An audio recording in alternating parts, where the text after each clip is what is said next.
Hi guys, welcome back my YouTube channel suffer with Bhupendra में आपका स्वागत है। आज का लेक्चर हमारा क्लास नंबर 5 होने वाली है, जिसके अंतर्गत हम यूपी टेट 2026 में आने वाले इम्पोर्टेंट प्रश्नों की श्रृंखला पढ़ रहे हैं। इसमें आपके विभिन्न पार्टों को समाहित किया गया है। हमारी कोशिश रहेगी कि ज़्यादातर इम्पोर्टेंट क्वेश्चनों को समाहित किया जाए, जो आपके एग्ज़ाम में आने की दृष्टि से बेहद ही इम्पोर्टेंट हो। चलिए शुरू करते हैं आज की क्लास को। आज की क्लास का प्रश्न नंबर पहला है, कह रहा लाइकेंस सबसे अच्छे सूचक हैं। तो देखिए, जो लाइकेंस होते हैं, जो सबसे अच्छे सूचक होते हैं, ऑप्शन ए कह रहा है वायु प्रदूषण, ऑप्शन बी कह रहा है जल प्रदूषण, ऑप्शन सी कह रहा है मृदा प्रदूषण, ऑप्शन डी कह रहा है ध्वनि प्रदूषण के। तो आपको जानकारी होना चाहिए कि ये जो लाइकेंस होते हैं, ये आपके वायु प्रदूषण के सबसे अच्छे सूचक होते हैं। ये हमें इंडिकेट करते हैं कि वायु प्रदूषण कितना है। ठीक, तो ध्यान दीजिएगा कि जो लाइकेंस होते हैं वायु प्रदूषण के सबसे अच्छे सूचक होते हैं। ठीक, प्रश्न क्रमांक दूसरा देखते हैं। कह रहा निम्न में से कौन सा एक वायु प्रदूषण के जैविक सूचक का कार्य करता है। ऑप्शन ए कह रहा है फर्न, ऑप्शन बी कह रहा है मनी प्लांट, ऑप्शन सी कह रहा है अमरबेल बेर, ऑप्शन डी कह रहा है लाइकेन।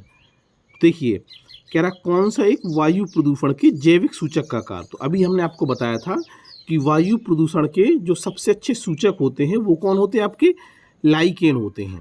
तो आपका आंसर क्या हो जाएगा, प्रश्न नंबर 2 का ऑप्शन डी सही हो जाएगा। ठीक है, जो लाइकेन होते हैं शैवाल और कवक से मिलकर बने होते हैं। जो पानी की जो सतह होती है ना, उससे ये मिलकर बने होते हैं। ठीक, चलिए अब हम प्रश्न क्रमांक 3 देखते हैं। प्रश्न क्रमांक 3 है हमारा, निम्न में से कौन सा पादप रेशा तने से प्राप्त होता है। ठीक है, तने से प्राप्त होता है। तो ऑप्शन ए कह रहा है कपास, ऑप्शन बी कह रहा है क्वायर, ऑप्शन सी कह रहा है सनई, ऑप्शन डी कह रहा है सेमल। तो आपको पता होना चाहिए कि जो पादप रेशा होता है, जो तने से प्राप्त होता है, वो सिर्फ क्या होता है, सनई होता है। क्या होता है, सनई। तो इम्पोर्टेंट है। ठीक, चलिए अगला प्रश्न देखिएगा।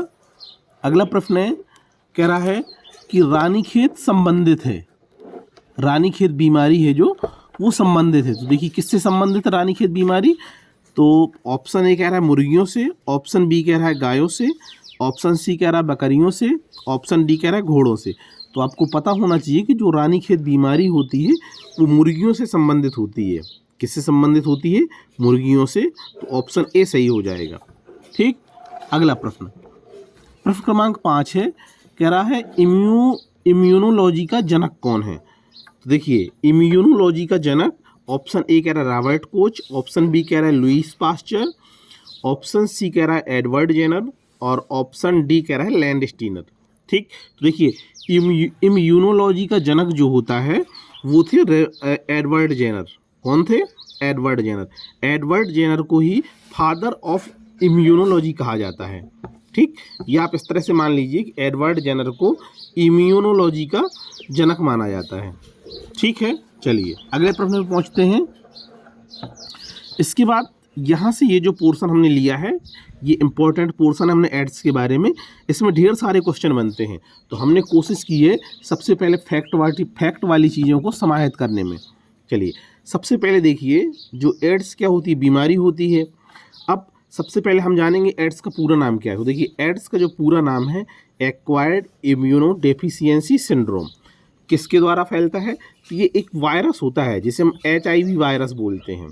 क्या बोलते हैं, HIV वायरस बोलते हैं। तो ये HIV वायरस के द्वारा ये फैलता है एड्स। यह वायरस विषाणु द्वारा फैलता है। ठीक है, यह वायरस विषाणु द्वारा क्या होता है, फैलता है। अब एड्स के लिए जो उत्तरदायी विषाणु होता है वो होता है आपका रेट्रोवायरस समूह का विषाणु होता है। क्या होता है, रेट्रोवायरस समूह का विषाणु होता है। एड्स के लिए उत्तरदायी विषाणु जो होता है वो रेट्रोवायरस समूह का विषाणु होता है। फिर अगला पॉइंट हमने लिखा है इंपॉर्टेंट से, कि एड्स विषाणु में दो चीज़ें होती हैं, एक तो RNA होता है और दूसरा शामिल क्या होता है, प्रोटीन शामिल होता है। इसमें दोनों चीज़ें शामिल होती हैं एड्स विषाणु में। RNA का मतलब है राइबोक्लिक न्यूक्लिक एसिड, और इसमें प्रोटीन क्या होता है, शामिल होता है। अब इम्पोर्टेंट प्रश्न बनता है कि जो यदि कोई एड्स रोगी होता है तो एड्स रोगी की पहचान हम किसके द्वारा करते हैं। देखिए, एड्स रोगी की जो पहचान होती है वो एक परीक्षण होता है, एलिसा परीक्षण कहलाता है। ELISA, एलिसा परीक्षण द्वारा एड्स रोगी की क्या की जाती है, पहचान की जाती है। देखिए, जितने हमने पॉइंट लिए हैं वो सारे के सारे पॉइंट क्या है आपके, इम्पोर्टेंट है। ये क्वेश्चन कई बार पूछा गया है कि एड्स रोगी की पहचान हम किस परीक्षण के द्वारा करते हैं, तो आपको पता होना चाहिए कि एड्स रोगी की पहचान एलिसा परीक्षण के द्वारा करते हैं। ठीक, अगला देखिए, इसके बाद हमने प्रश्न क्रमांक 6वां लिया है। प्रश्न क्रमांक 6वां कह रहा है कि HIV एड्स रोग नहीं फैलता है। HIV एड्स रोग नहीं फैलता है। ऑप्शन ए कह रहा है HIV संक्रमित रक्त से, बिना उबली सुई के प्रयोग से, मच्छर के काटने से या असुरक्षित यौन संबंध से। तो देखिए, इसमें 3 ऑप्शन ऐसे हैं जो कि HIV एड्स रोग फैलने के वाहक हैं और एक ऑप्शन क्या है जो इसका वाहक नहीं है। तो देखिए, HIV संक्रमित रक्त से तो एड्स फैलता है, बिना उबली सुई के प्रयोग से यदि हम बिना उबली सुई का प्रयोग करेंगे तब भी एड्स फैलेगा। असुरक्षित यौन संबंध से तो एड्स फैलता ही है। तो किसके काटने से नहीं फैलता, मच्छर के काटने से HIV एड्स नहीं फैलता है। इंपॉर्टेंट है, ठीक है, पूछा भी गया है। अगला है आपका एड्स का कारण है। देखिए, एड्स का कारण क्या है, तो एड्स का जो कारण होता है वो होता है रेट्रोवायरस का जो विषाणु होता है। ऑप्शन सी इसका क्या हो जाएगा, सही हो जाएगा। एड्स का जो मेन कारण है वो ऑप्शन सी होगा, वायरस विषाणु। और किस समूह का ये वायरस होता है, तो रेट्रोवायरस समूह का क्या होता है, ये विषाणु होता है। ये भी इंपॉर्टेंट है, पूछा गया है कई बार। ठीक है, तो देखिए अच्छे क्वेश्चन है, थोड़ा सा हमने डिफिकल्ट क्वेश्चन लिखे लेकिन अच्छे क्वेश्चन है। यहाँ से आपके उम्मीद बनती है एग्जाम में क्वेश्चन पूछे जाने की। इसके बाद हमने पोलियो के बारे में लिखा है। तो पोलियो एक जो है वो संक्रामक रोग है। अब ये किस विषाणु के द्वारा फैलता है, जो पोलियो होता है वो पोलियोमेलाइटिस नाम का एक विषाणु होता है। पोलियोमेलाइटिस नाम का क्या होता है, विषाणु होता है। चलिए पोलियो के बारे में देखेंगे। तो पोलियो एक संक्रामक रोग होता है और ये जो पोलियो होता है ये पोलियोमेलाइटिस नामक विषाणु के द्वारा क्या होता है, फैलता है। पोलियो रोग जो होता है ये दूषित भोजन तथा जल द्वारा प्रमुख रूप से फैलता है। ठीक है, तो ये आपको पता होना चाहिए कि जो पोलियो रोग होता है वो दूषित भोजन तथा जल के द्वारा क्या होता है, फैलता है।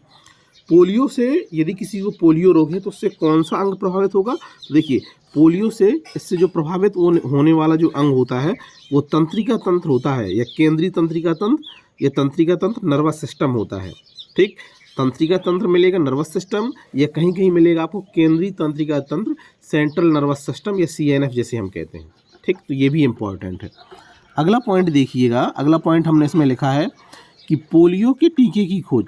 तो आपको पता होना चाहिए कि पोलियो की टीके की जो खोज थी वो जोनास साल्क नामक एक वैज्ञानिक थे।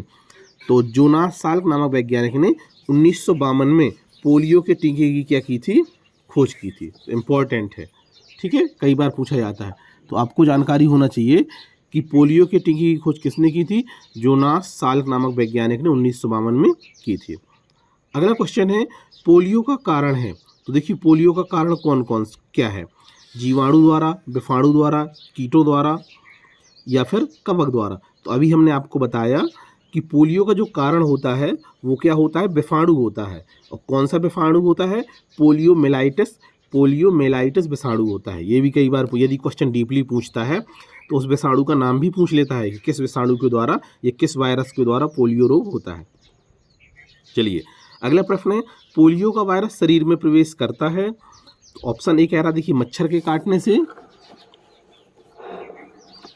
प्रश्न क्रमांक 9 है, कह रहा पोलियो का वायरस शरीर में प्रवेश करता है।